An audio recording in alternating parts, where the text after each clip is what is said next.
इस वीडियो में मैं आपसे बात करूंगा, जैसा कि आप सभी को मालूम है, अधीनस्थ बोर्ड द्वारा सीईटी ग्रेजुएशन का एग्ज़ाम रिजल्ट जारी कर दिया गया है और आज सीईटी 12th का भी रिजल्ट जारी कर दिया गया है। इस वीडियो में मैं आपसे चर्चा करने जा रहा हूं क्वेश्चन डिलीट होने के बाद आपके मार्क्स में कितना अंतर आया है, वो आपको कैसे चेक करना है और नॉर्मलाइजेशन का फॉर्मूला कैसे यूज करना है। बाकी कौन सी शिफ्ट को फ़ायदा हुआ है या कौन सी शिफ्ट को नुकसान हुआ है नॉर्मलाइजेशन के बाद, वो मैं आपको थोड़ी देर बाद इसी यूट्यूब चैनल पर बताऊंगा। इसलिए अगर अभी तक आपने चैनल सब्सक्राइब नहीं किया है तो चैनल जरूर सब्सक्राइब करें, नोटिफिकेशन भी ऑन रखें। और रिजल्ट की पीडीएफ के लिए अगर अभी तक आपने हमारा टेलीग्राम चैनल ज्वाइन नहीं किया है तो लिंक नीचे डिस्क्रिप्शन में दिया हुआ, आप जाके ज्वाइन कर सकते हो। इस वीडियो में मैं आपसे बात करूंगा कि कौन सी शिफ्ट के क्वेश्चन डिलीट हुए हैं और डिलीट क्वेश्चन के बाद आपका नंबर है वो कैसे आपको चेक करना है, यानी कि पर क्वेश्चन आपको कितने नंबर से आपको मल्टीप्लाई करना होगा वो बात करूंगा।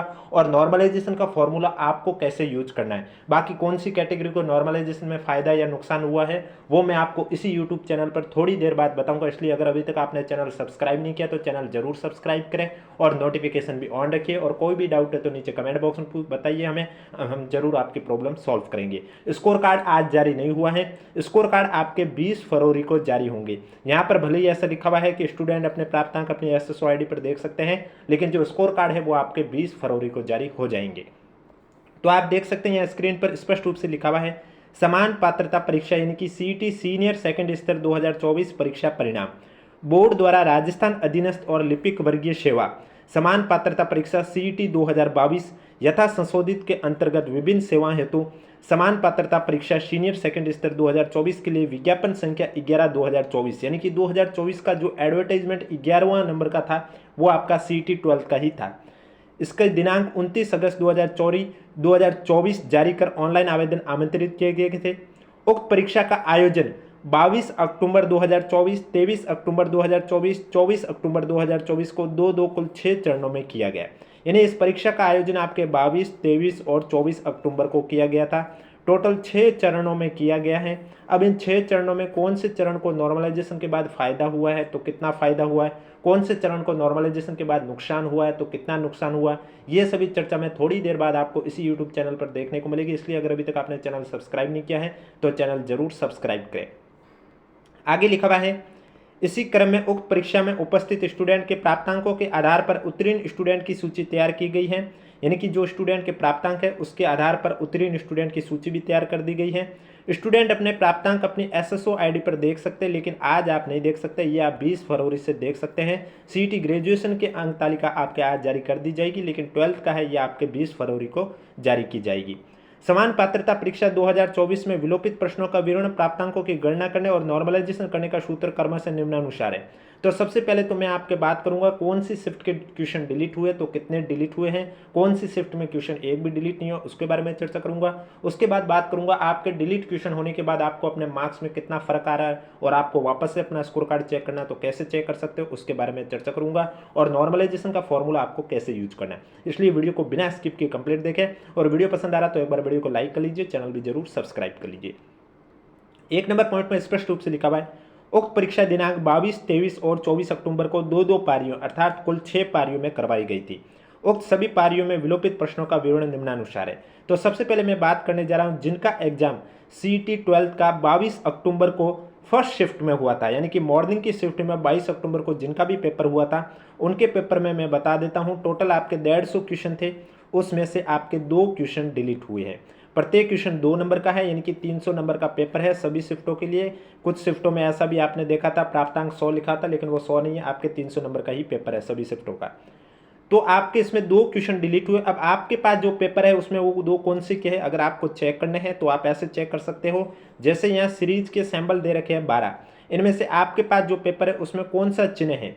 जैसे कि मैंने मान लिया ये काइट यानी पतंग वाला चिन्ह आपके पेपर में, तो इसके सामने वाले आप देखोगे क्वेश्चन नंबर 39 और 107 है।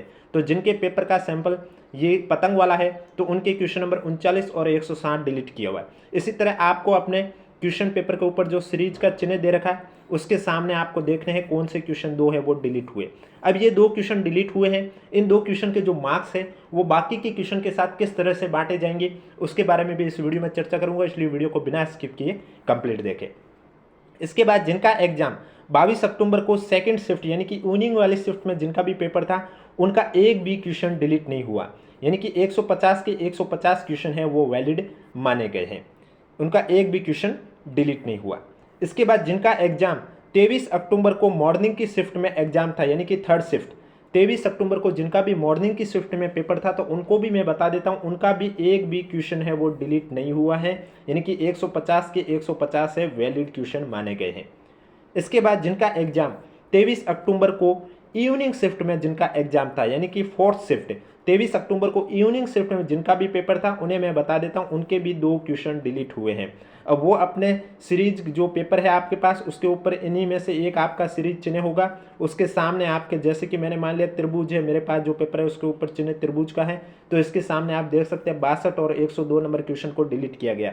तो आपको भी अपने सीरीज के हिसाब से देखना है कि कौन से 2 क्वेश्चन डिलीट हुए। तो अभी तक आप देख सकते हैं फर्स्ट शिफ्ट और फोर्थ शिफ्ट में 2-2 क्वेश्चन डिलीट हुए हैं, सेकंड शिफ्ट और थर्ड शिफ्ट में एक भी क्वेश्चन डिलीट नहीं हुआ।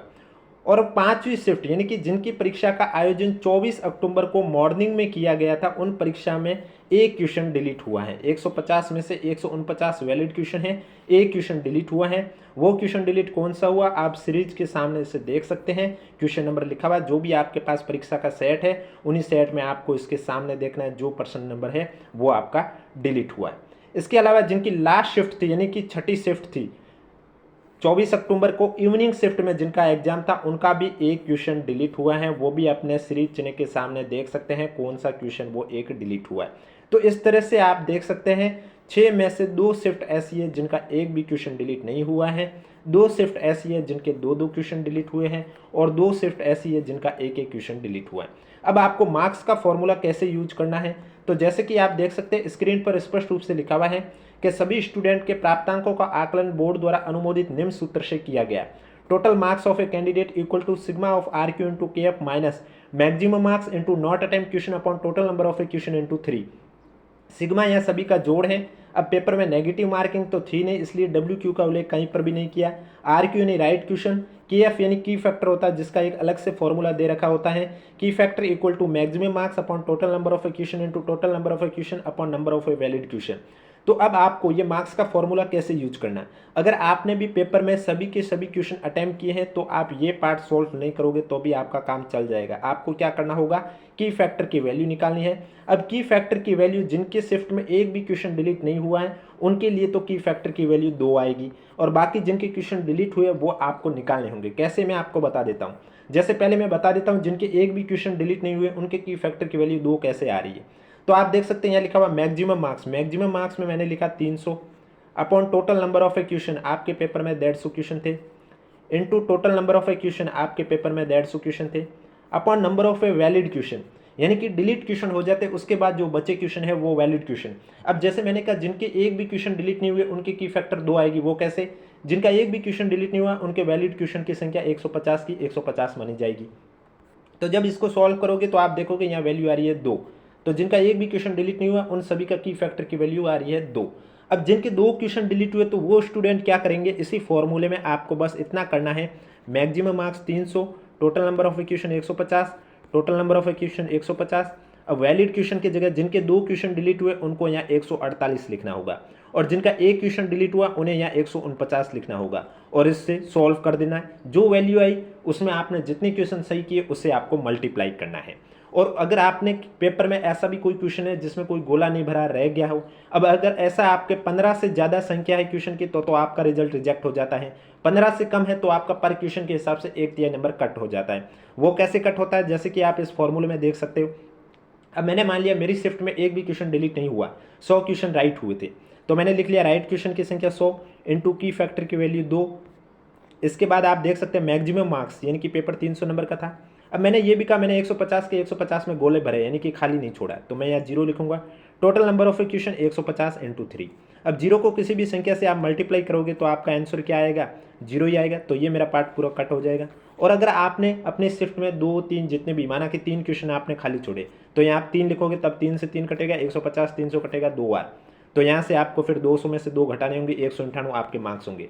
तो आपको भी अपने मार्क्स इस तरह से निकालने हैं, जिससे कि आपको पता चल गया होगा कि जो डिलीट हुए क्वेश्चन उसके नंबर बाकी के क्वेश्चन के साथ किस तरह से बांटे जाते हैं, वो मैंने आपको बता दिया। अब नॉर्मलाइजेशन वाला फॉर्मूला आपको कैसे यूज करना है, उसके बाद मैं आपके अगले वीडियो में लेके आ रहा हूँ कि कौन सी शिफ्ट को नॉर्मलाइजेशन में फ़ायदा हुआ, कौन सी शिफ्ट को नुकसान हुआ। इसलिए चैनल अगर अभी तक सब्सक्राइब नहीं किया तो चैनल जरूर सब्सक्राइब करें और वीडियो को भी लाइक करें। तो आप देख सकते हैं यहाँ लिखा हुआ है परीक्षा दिनांक 22, 23 और 24 अक्टूबर को दो पारियों यानी कि कुल 6 पारियों में होने के कारण नॉर्मलाइजेशन द्वारा निम्न सूत्र से किया गया।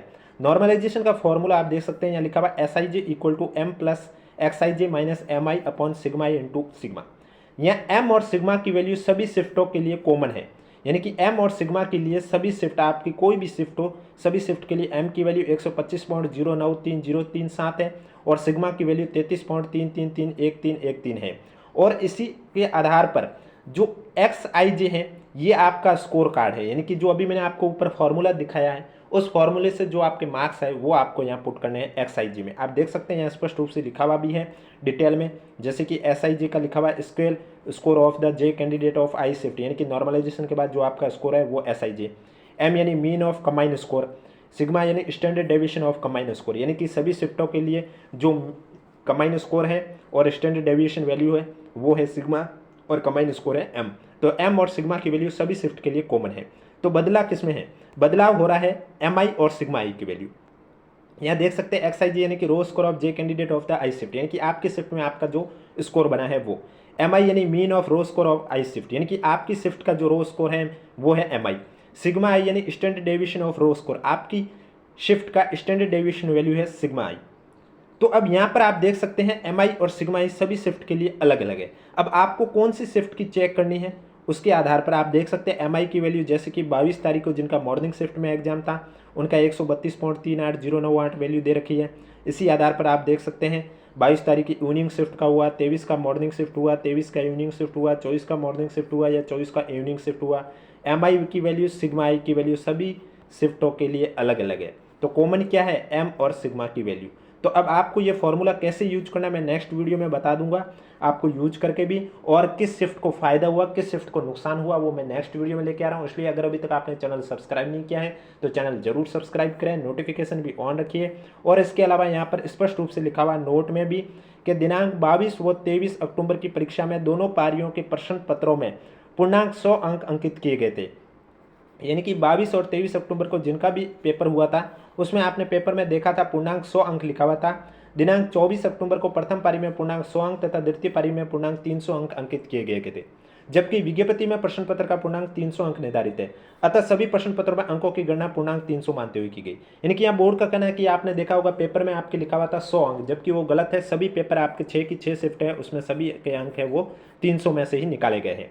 नवीन और अद्यतन जानकारी के लिए बोर्ड की वेबसाइट विजिट करते रहिए। अगर आप बोर्ड की वेबसाइट विजिट नहीं कर पा रहे तो हमारा यूट्यूब चैनल जरूर सब्सक्राइब कर लीजिए, क्योंकि आपको इस यूट्यूब चैनल पर अधीनस्थ बोर्ड की हर भर्ती परीक्षा से जुड़ी पल पल की अपडेट दी जाती है। तो यहाँ आप देख सकते हैं समान पात्रता परीक्षा सीनियर सेकेंडरी स्तर 2024 में सफल स्टूडेंट की सूची आपके सामने दे रखी है, और ये PDF आपको हमारे टेलीग्राम चैनल पर देखने को मिलेगी, जिसका लिंक नीचे डिस्क्रिप्शन में दिया हुआ है। अगर अभी तक आपने ज्वाइन नहीं किया तो आप जरूर ज्वाइन कीजिए और चैनल भी जरूर सब्सक्राइब कर लीजिए, क्योंकि थोड़ी देर बाद मैं आपको बताने जा रहा हूँ नॉर्मलाइजेशन में कौन सी शिफ्ट को फायदा हुआ है और कौन सी शिफ्ट को नुकसान हुआ है।